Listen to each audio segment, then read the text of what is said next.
है। जब हमारे श्री कृष्ण हुड्डा एमएलए बने थे, जब इस गांव से 3500 वोट ली थी, तो ये तो हमारा खुद का अंतक आ गया। खिलाफ कितनी गई? 1700। तो वो नहीं जानी ये कोई भी नहीं जानी। वो 70 पानी चाहिए। एजेंट के नहीं पाओ जी। हाँ, खींच दो बढ़िया, भगवान शुक्र। आओ भाई, ठीक है भाई। और पहलवान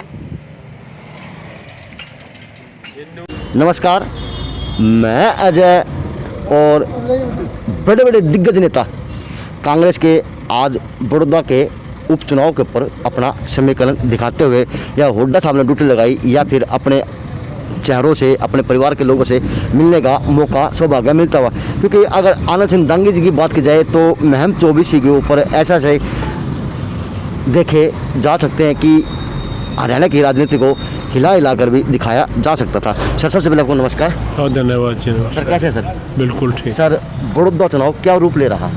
बड़ौदा चुनाव कांग्रेस की तरफ डे टू डे बढ़ता जा रहा है और एक इतिहास बनेगा बड़ौदा के चुनाव से कि सरकार के खिलाफ बाई इलेक्शन में अपोजिशन पार्टी का उम्मीदवार जीत हासिल करेगा।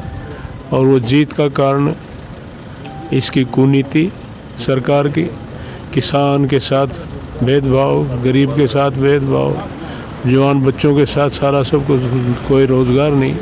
यानी कि आज हर समाज दुखी और परेशान है, सरकार के खिलाफ है। और भूपेंद्र सिंह हुड्डा ने जो 10 साल चीफ मिनिस्टर रहते हुए जो कार्य किए हैं, उनकी याद आज हर आदमी के जुबान पर है। भूपेंद्र हुड्डा ने जिस प्रकार से किसान के लिए किया, गरीब के लिए किया, हर वर्ग के लिए मैं कह सकता हूँ, नौजवान बच्चों के रोज़गार के लिए, वो सारी बातें आज बड़ौदा के जन जन के जुबान पर है। और उसकी वजह से सारा एक किस्म से इतना ज़बरदस्त उत्साह है लोगों के अंदर इस चुनाव के प्रति कि आप देखना 3 तारीख को वोट गिनेंगे, 10 को गिनती होगी तो एक रिकॉर्ड मत से कांग्रेस पार्टी का प्रत्याशी। दांगी साहब, देखा जाता है कि आपने चुनाव उतार चढ़ाव हर तरह के देखे आपने, चाहे महम की बात हो चाहे हरियाणा की राजनीति की बात हो, लेकिन सर सत्ता से ऊपर कोई चीज़ मानी जा सकती है? सत्ता से ऊपर पब्लिक, जनता, सत्ता जनता देती है। अब जैसे मैं हूँ, चाहे इंदिराज है, चाहे अपना पहलवान है बीजेपी कैंडिडेट, ये तो इंडिविजुअल एक आदमी है। जनता का जिसके साथ साथ होगा वही ऊपर उठ के आएगा।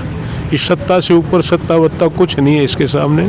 जनता की एकजुटता, जनता का भाईचारा और सब तरह से मिलजुल करके जो है ना, एक बढ़िया ढंग से जब इलेक्शन चलेगा तो जनता सर्वोपरि है और जनता का रुझान जो होगा वो कांग्रेसी पार्टी की तरफ। लेकिन डॉक्टर कपूर की बात की जाए तो उन्होंने कहा कि पहले तो धमकी दे दी, हुड्डा साहब ने मेरे को झंडा तुलवा दिया, कांग्रेस झंडा लगवा दिया और टिकट के यहाँ भर ली, बाद में मना कर देना, फिर कपूर का फार्म भरना, फिर उठाना। चलिए, कहाँ देखते हैं? देखो, जहाँ तक टिकट की बात है, हर इंसान का अपनी जिम्मेदारी फर्ज में है। प्रजातंत्र है, सबको मांगने का अधिकार है। और डॉक्टर कपूर के लिए भूपेंद्र हुड्डा ने पूरा जोर लगाया, लेकिन वो हमारी पार्टी में उस वक्त नहीं थे क्योंकि भारतीय जनता पार्टी में वो थे।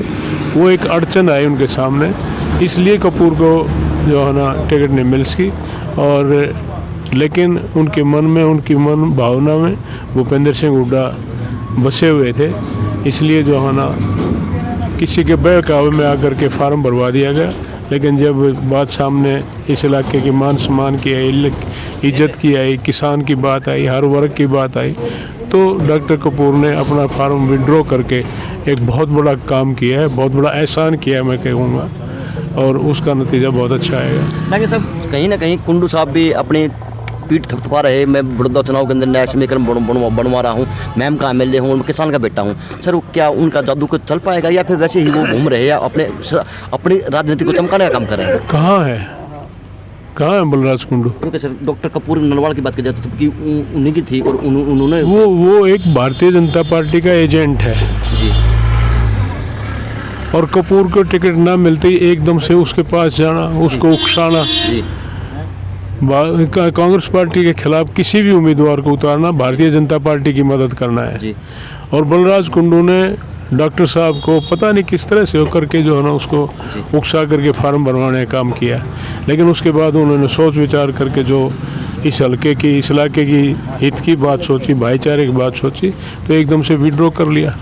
उसके बाद मेरे ख्याल तो बलराज कुंडू नाम की चिड़िया भी नज़र नहीं आती यहाँ। जी, लेकिन सब वो चिड़िया जो नाम की चीज़ तो कहती है कि मेरा काला मुंह ना खुला दियो, मेरा जूता ना मुड़वा दियो अगर बीजेपी जीत गई तो। कहाँ कर रहा है, उस दिन के बाद तो है ही नहीं वो कहीं। डॉक्टर कपूर ने अपना फार्म विड्रॉ कर लिया, उसके बाद कहीं नज़र आपको नज़र आया, कहीं मिला है? अच्छा, दौरे तो करते हैं कहीं? आपने कहीं मिला है क्या? जी, दौरे की चर्चा है क्या कहीं? नहीं। बस भी तो बात खत्म। वो तो एजेंट ही कर रहा था, एजेंट ही पे उसका पानी पड़ गया, बात खत्म हो गई। तो सर जेजेपी का और बीजेपी का जादू आप देखते भी हैं कि? कुछ नहीं है, कुछ नहीं है। जेजेपी और बीजेपी ने इस प्रदेश का सत्यानाश करके रख दिया।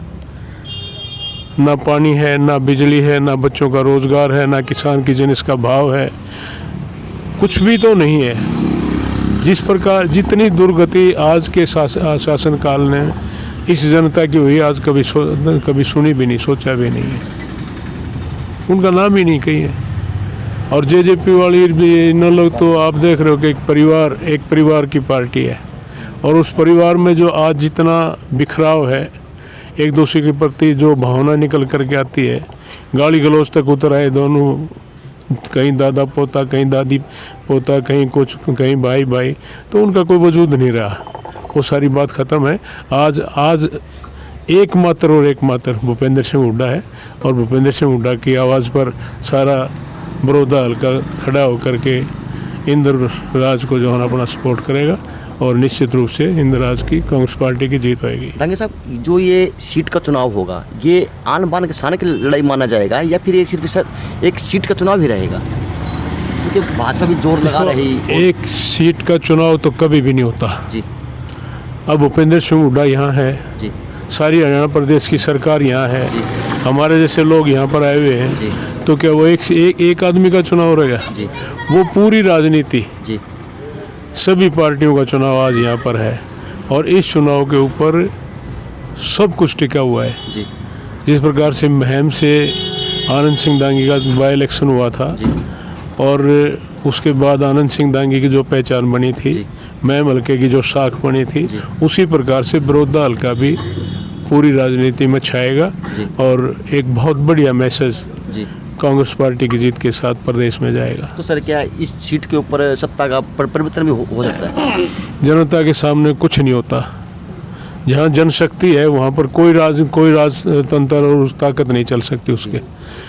जो मेरा चुनाव था बाई इलेक्शन, उससे बड़ी तो राजशक्ति नहीं हो सकती। जी, हरियाणा प्रदेश में ओम प्रकाश चौटाला जैसे चीफ मिनिस्टर, दिग्गज नेता थे। देश में प्रधानमंत्री चौधरी देवीलाल, महम हल्का तो एक छोटा सा 30 गांव का हल्का था, जी, लेकिन उसकी जनता में संगठन था, जनता की एकजुटता थी। जी, इतनी बड़ी ताकत का पहाड़ था वो, तो पहाड़ से टक्कर लेना, सिर्फ उड़ाना, लेकिन जनता की ताकत ने उनको मुंह मोड़ करके चलता कर दिया। 6 महीने में 3 बार इलेक्शन लड़ने की कोशिश करी, और तीसरी बार छोड़ करके चला गया। ओम प्रकाश चौटाला चीफ मिनिस्टर होते सारा मामला जनता के सामने कुछ नहीं है, कोई नहीं टिकता। तो सर क्या इसमें सत्ता का परिवर्तन हो सकता है इस सीट के बाद? इस सीट के रिजल्ट बहुत गहरे रिजल्ट होंगे। जी, आज सत्ता जो पार्टी है, भारतीय जनता पार्टी और जेजेपी, अपने आप को पूरे पीक पर मानते हैं जी, लेकिन उनकी जो कार्य प्रणाली है वो जीरो है। जी, उस जीरो के ही खिलाफ जनता का अपना समर्थन जाएगा, और उसके रिजल्ट बहुत गहरे होंगे। इनको टिक नहीं सकते। एक चीज़ आपने नोट की होगी, आप सीनियर नेता भी हैं, तो जो भाजपा के नेता हैं, मंत्री हैं, वो बार बार तो दौरा कर रहे हैं, लेकिन बड़ौदा हल्के के अंदर आने की हिम्मत नहीं कर पा रहे। क्या कारण है? आप भी बता दो ये बात। तो सर आप बताएं, आप सीनियर नेता हैं। 6 साल हो गए उनको राज में आए हुए। क्या इस 6 साल में कभी किसी मंत्री ने या चीफ मिनिस्टर ने या किसी और व्यक्ति ने आकर के यहाँ कोई दुख सुख की बात करी? जी, कोई काम धंधे की बात करी? जी, कोई कहीं नज़र नहीं आया। अब ये इलेक्शन बाई इलेक्शन आ गया तो सारे जो है ना पूरे हल्के को गोद लेने की बात करते हैं। मैं सब कुछ, मैं चीफ मिनिस्टर भी कहता है कि मेरा हल्का है, मैं इसको संभालूंगा। 6 साल कहाँ थे वो? 6 साल तो कहीं भी एक बच्चे को रोजगार देने का काम नहीं। भूपेंद्र सिंह हुड्डा के राज में जो नहरें चला करती, पानी आया करता, वो पानी नहीं। आज किसान इतना दुर्गति में है, पिटा हुआ है। जो धान 3.5, 4, 5, 5.5 हज़ार तक क्विंटल में बिका, आज 1300-1400 में पिटने लग रहा है। कोई पूछता नहीं, मंडियों में ढेर लगे हुए हैं। किस मुँह को से वो लोग यहाँ पर आकर के अपना प्रचार कर सकते हैं? आएंगे तो मुँह की खाएंगे जी। लेकिन साहब, अगर इंदिराज बालों की बात की जाए तो ये भी कहीं ना कहीं चरण न्याय मान माना जा रहा है कांग्रेस पार्टी के टीआरपी रूप में। पैदा होते कौन लीडर बनता है? सभी के नए चेहरे होते हैं।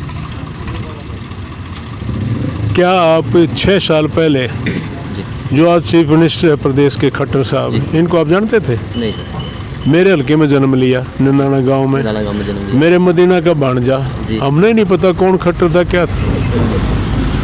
ये तो जनता की सारी सब कुछ है। जनता जिसका साथ देती है वो नीचे से उठ करके पता नहीं कहाँ आसमान पर चला जाता है। सारा किस्मत का खेल होता है, इसमें नए पुराने की कोई बात नहीं। मैं तो यही कहना चाहता हूँ कि इंदुराज जब भगवान की दया से, लोगों के आशीर्वाद से जिम्मेदारी आ जाए तो बढ़िया ढंग से जिम्मेदारी निभाए, उसकी एक पहचान बनेगी और लोगों में अपना स्थान बनाएगा। Thank you sir. हमने बात की आनंद सिंह डांग जी से और उन्होंने बताया कि जो कांग्रेस का कैंडिडेट है वो कांग्रेस पार्टी के ऊपर ही चुनाव लड़ा जाएगा। देखते हैं आने वाले वक्त में 3 नवंबर को क्या चुनाव समीकरण बनते हैं, क्या किस हिसाब से तैयारी कांग्रेस पार्टी कर रही। और आनंद सिंह डांगे भी अपने आप मुख्यमंत्री का न्योता देते हुए देखे जा सकते हैं गाँव के अंदर, गाँव कथुरा के अंदर। जैन सिंह से अजय नायक बराउल की एक खास रिपोर्ट।